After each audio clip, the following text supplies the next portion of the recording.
your friendly neighborhood Luis Perez. I'm Jason Acosta. And welcome to our first review of the Superhero Marathon! Where pretty much we review every Marvel movie leading up to all those high anticipated movies coming in 2014 and 2015. And pretty much throughout the rest of the years. Now let's start off with one of our favorite Marvel team, the X-Men. Who doesn't love the X-Men? Is it?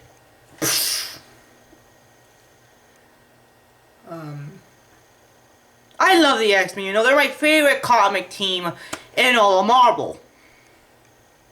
Yep, as you can tell, we're such big fans of the X-Men. We've read every one of their comics.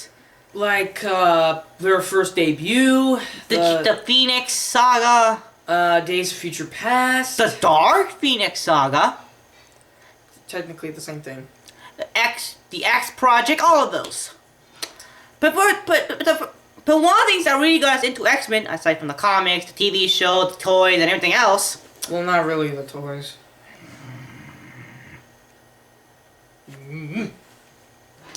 Was the 2000 X-Men movie, well, X-Men. Yeah, just call it X-Men. Before the X-Men, there was only one Marvel film that was ever released, or trilogy, and that was Blade. And that had a good movie, a great movie, and a bad movie. This one suffers the same fate, but it's still good. Anyway, let's review the movie, The X-Men. So we find out Wolverine is recruited by Professor X to be a part of a team he calls the X-Men. In the X-Men, he meets a couple of team members, just like Cyclops, Iceman, Jean Grey, Colossus, and all the favorites. He's not interested at first until he meets the X-Men's biggest nemesis, Magneto, and he plans to use Rogue so he can power the machine that can turn all humans into mutants. And he's planning to use this on all the world's leaders. But however, and he actually does test it on one, and that's Senator Kelly, who unfortunately dies because his molecules were too unstable. Thank you for taking my job for a little while. Hey, I need to do something. It's up to Wolverine and his team to save Rogue before she is used to turn all of mankind into mutants. The story here is epic. It's a great introduction to the X-Men to people who don't know the X-Men. It does actually feel like more of a pilot for a series that gets better. Unlike an origin story that's just there so they can set up the origins of every character. Because that will be so boring. I'm sorry, Hulk. Hey! Sorry, but it's true. I sometimes got bored because all they were doing is setting up the origin. And the worst of all was Ghost Rider, which again focused too much on setting up the origin. Oh no, that one you get mad at.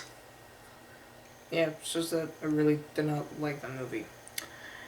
This one, however, skips the origin story. Okay, it doesn't skip it, but it doesn't really tell us the origins. They save it for the second movie, especially for Wolverine.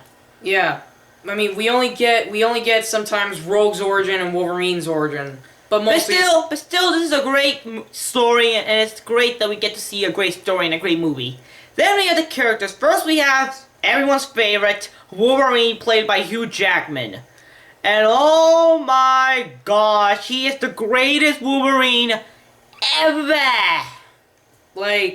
He is comical, he is dramatic, he's a bad butt, and every time he's on screen, you wanna go, hey! Yeah, but at first I was really cautious about the casting because, well, for one, he was on Broadway. Yeah, that's more like the opera, but you get what I mean. But however, I was wrong. Hugh Jackman just straight up nails the role. And he looks the role, he acts the role, and it just feels like he just took him right out of the page. Then we have Rogue, played by Anna Paquin, who again does a good job in this movie. Her thing is that she can steal people's powers, which unfortunately kills them in the process. In fact, there's a scene in this movie where Wolverine is sleeping, and he wakes up to stab Rogue in her chest. Just so that Rogue can get Wolverine's healing factor, which almost kills them. This movie almost killed two of our favorite protagonists, or two of the main protagonists. Yeah, but they survived, and we're glad. Then we have Professor X, played by Patrick Stewart, and like Wolverine, he was the perfect choice. Yeah, I mean, I especially like the Professor's relationship with Magneto, but of course we'll delve into him later. And it seems like Professor X and Magneto have known each other for a long time, and I really like how Professor X, I really like how he looks in the wheelchair. Like, I mean, like he has the mind reading thing, and yeah, I mean he nailed his character very well. Then we have Iceman, Played by Shawn Ashmore. and he does a good job, and his relationship with Rogue is very interesting. Yep, and it's actually explored more in the sequel. Which we'll get to later. Then we have Cyclops, the leader of the X-Men. Played by James Marsden. And he's good in this movie. In fact, this is probably his best role in the X-Men series. In fact, he gets the most screen time in this movie. Fortunately until X3, but we'll delve into that later. Then we have Jean Grey.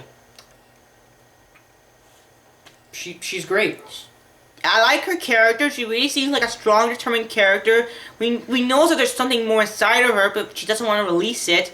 And she's a good job until they ruin her character in the third movie. Plus she was played by Xenia Onatopp from GoldenEye. Then we have the villains. First we have Toad. Played by Ray Park, who surprisingly played Darth Maul. He does a good job, but like Darth Maul, he doesn't really get that much screen time, so we can't really talk that much about him.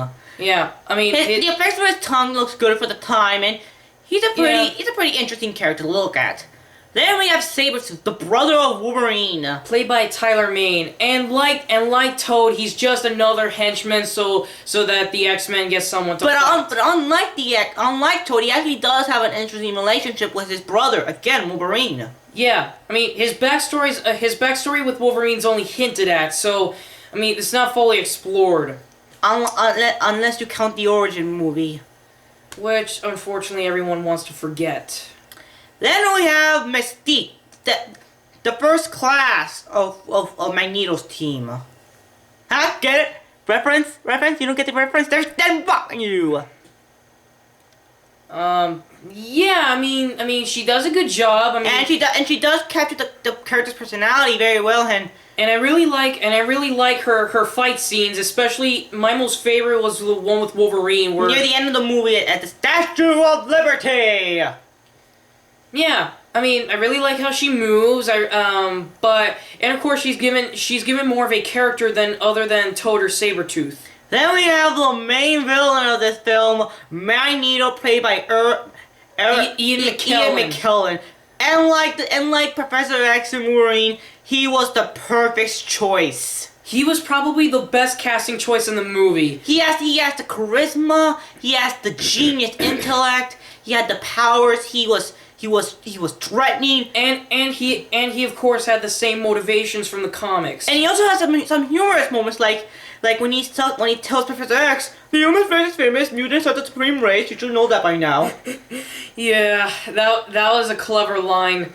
I mean, anything Ian McKellen says, he can make anything epic. He can be like, "Give me soup," or he'll go like, "Give me a pony to ride." Yeah. All the characters do a great job. In the roles, I have nothing bad to say about it. Yeah. Then we have the special effects. Well, the special effects for the time were actually very good. Yeah, like more improved than what Hulk was, which was just 2 years later, which is weird. Like a movie that came before Hulk had better effects than one that came after. Weird how that worked out. Plus, X2 actually came out the same year as Hulk. Yeah. Like the effects when Mystique turns into a human looks very gorgeous. I know, like I mean, and especially when she transforms from Wolverine to herself when she's about to kick him, like she turns back to Mystique and then kicks him. And the effect for what and all the other effects like Wolverine's claws and Cyclops laser beams are also look very cool. And of course, like we mentioned before, Toad's tongue looks very good. But probably one of the best effects are when Magneto is using his powers of magnitude. Yeah, but it's probably some of the best special effects ever in comic book movies. Yeah, now you get to the music. The music are awesome in these movies. They're so incredibly epic, and they really fit into the X-Men, and it really fits with the tone of the movie. Then we have the fight scenes. The fight scenes are amazing. Like, again, the best one is near the climax where Wolverine fights against Sabretooth and Mystique.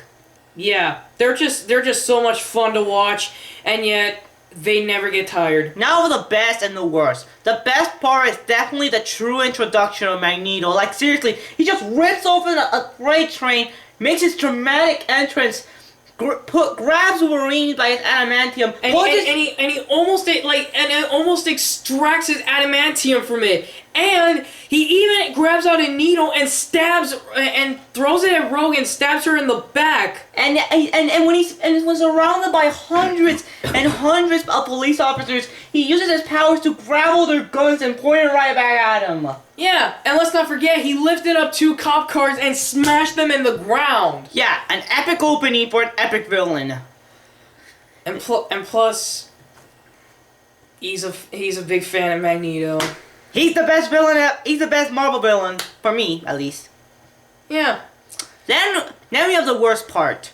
I really can't say that much bad about it. Well, here's one thing I don't get. How come is Wolverine in love with Jean Grey? Like, probably because it's in the comics? I don't remember in the comics Wolverine falling in love with Jean Grey. Yeah, in the comics, like, Wolverine did fall in love with Jean Grey. Yeah, but most of the time, Jean Grey was in love with Cyclops. Yes, but Wolverine was in love with Jean Grey. Yeah, while Jean Grey was in love with Cyclops. So Cyclops probably gets jealous by Wolverine and he wants Wolverine out of the team. So Wolverine tries to get Jean Grey and then fall in love with him. So then probably they can do the sexy time with each other. Got me now? Comics are confusing.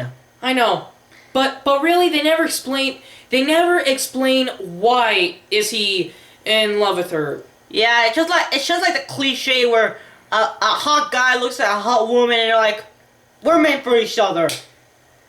Yeah, I mean, well, really, there's not much to complain about. Overall, we give this movie the final verdict of it. Let's give it like something out of 4 stars. Fine. Can we do it something out of 4 stars for the rest of reviews? Fine. All right. We give this movie the final verdict of 4.5 out of 10 out of 5. For me, I would give it a 4 out of 5 because obviously you enjoy this movie more than me, and yeah. Overall, I'm Luis Perez, and I'm Jason Acosta. and if you need me, I'm gonna kill Jason. Oh my God! Why the adamantium? What the heck?